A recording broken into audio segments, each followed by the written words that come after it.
I'm going to cut that section.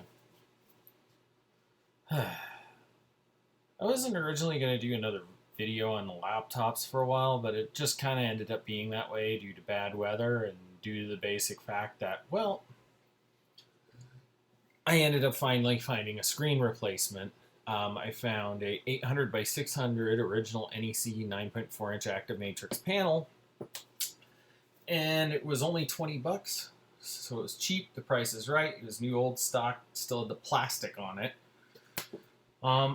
So that's what we're going to talk about. Anyway, hopefully you'll be able to see what I'm doing really well. Right now we're looking at my Google Photos on the Mac, all the photos I took while I did the process because I didn't video it. Because sometimes I just don't feel like having a camera on while I work on stuff. Anyway, I'm going to start here. These are the I.O. boards for the actual NEC Versa screens. There's two of them here. The top one right here belongs to my NEC Versa P75, the Pentium 75 model that already had an 800 by 600 screen. And the one on the bottom here belonged to the original touch panel version M75 that I had with the words plus. And as you can see, they're basically the same board. This is the header that goes to the motherboard. This is the single connector that goes to the screen cable.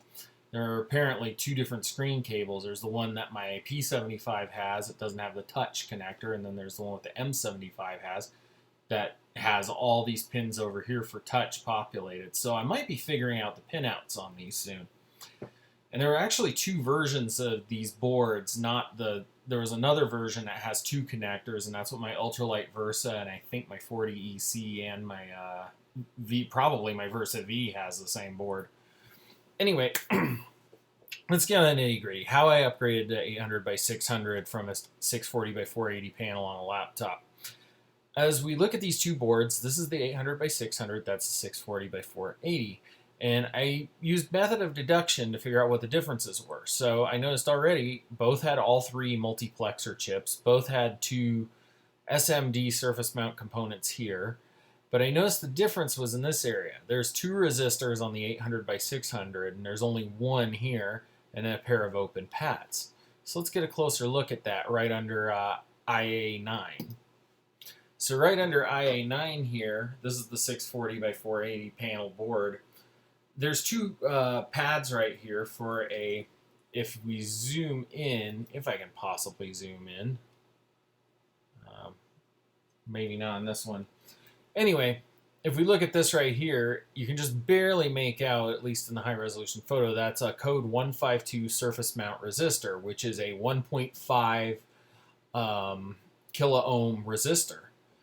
So I took a look at this and I thought, well, I don't have any SMD components. I don't really do SMD stuff very much. I work on guitars most of the time. So, you know, old laptops, it's not very often I get into board level stuff in old computers, but I've been starting to do so more and more lately. As vintage computers get older and older, it's kind of like having older and older cars. You start having to delve deeper and deeper into the internals to actually keep the thing running. So I saw these two pads and I got an idea. I went, okay, well, what if I got a regular 1.5 K ohm resistor and stuck it on there? And as you can see, it's a much higher resolution photo. You can see the 152 on there.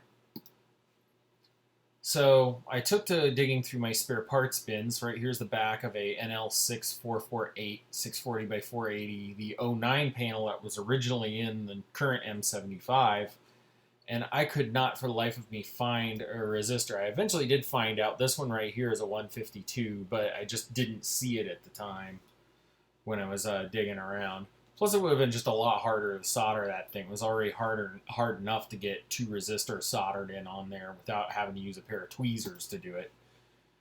And, of course, I rigged it up and my plan worked.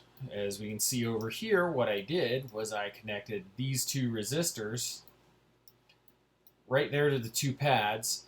And I had to use two because I didn't have one. So I knew I had a 1,000 ohm resistor. So I was like, okay, I have a 1K ohm resistor, so that's most of the value.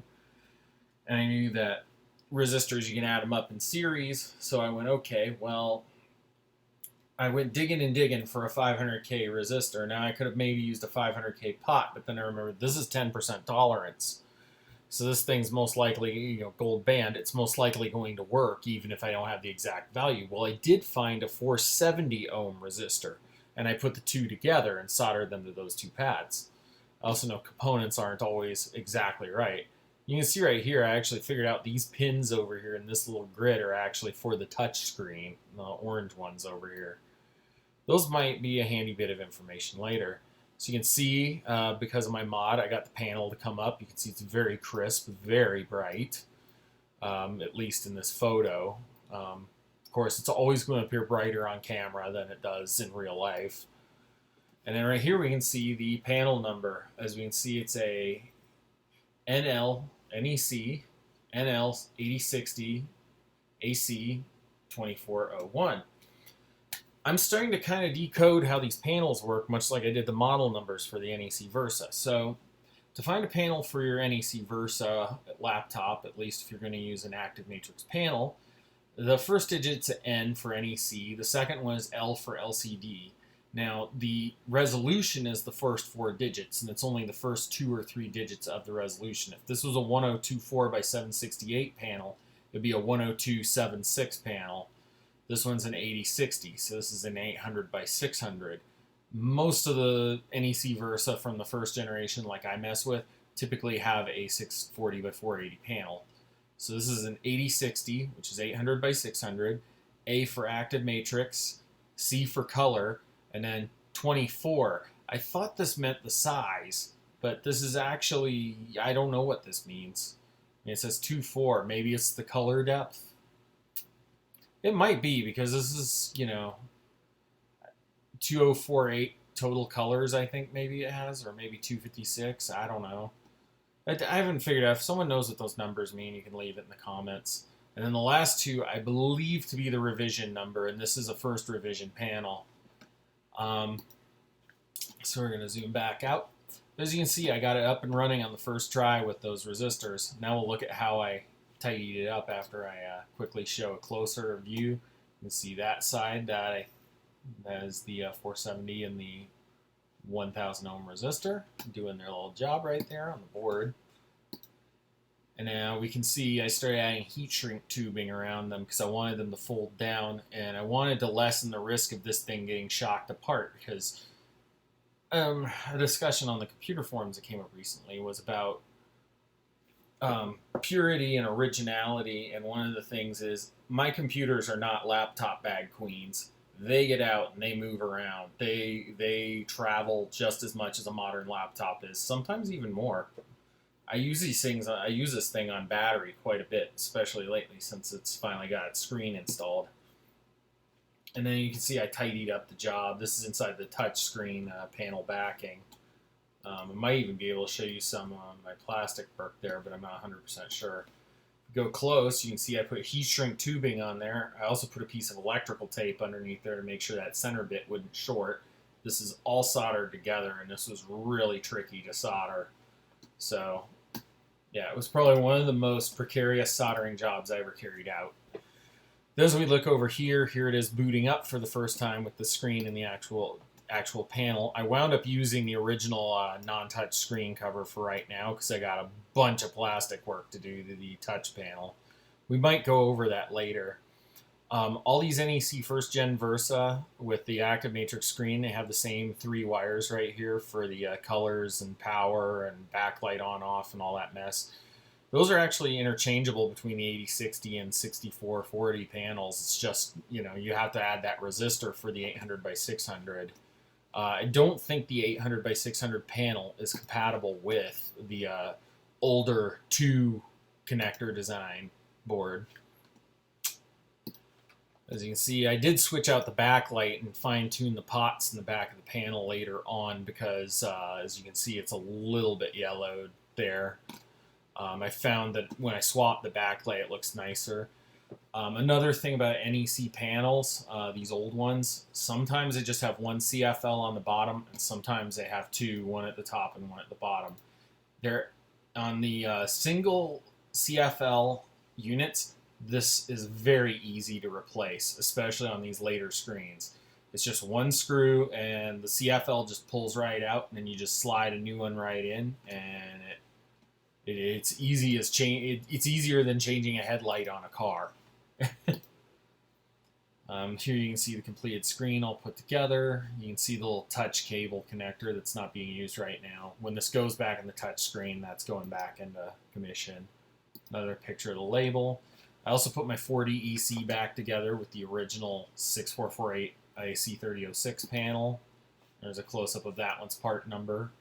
You can see this one was made in March 26th, 1994. The other panel was made in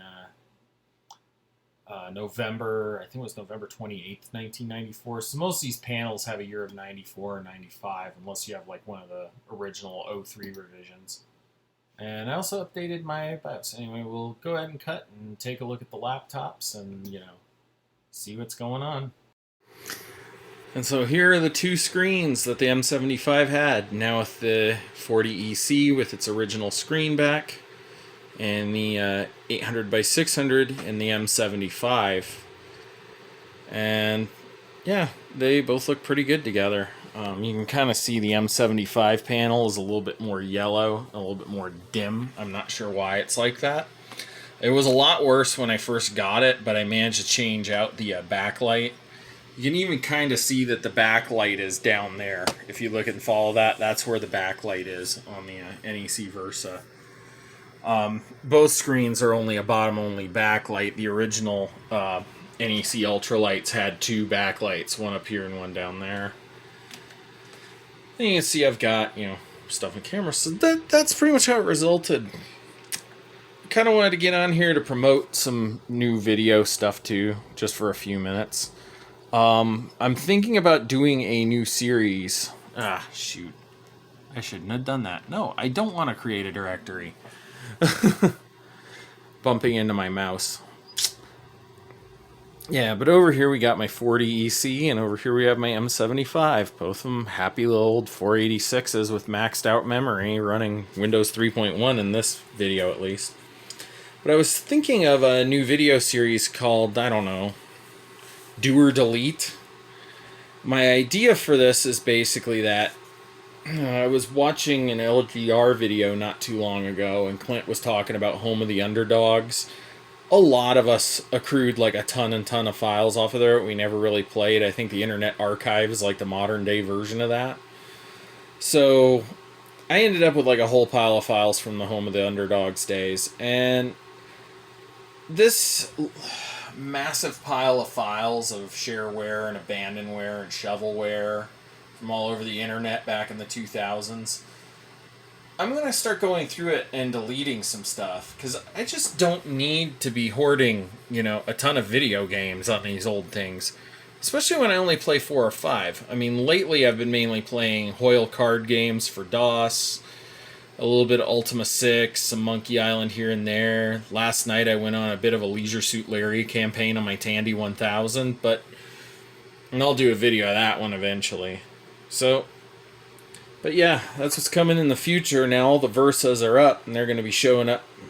Maybe not necessarily like this in videos, but we'll be capturing real footage off of real hardware from the real 1990s, the way NEC intended, the way Tandy intended, the way Gem intended, the way I intended to.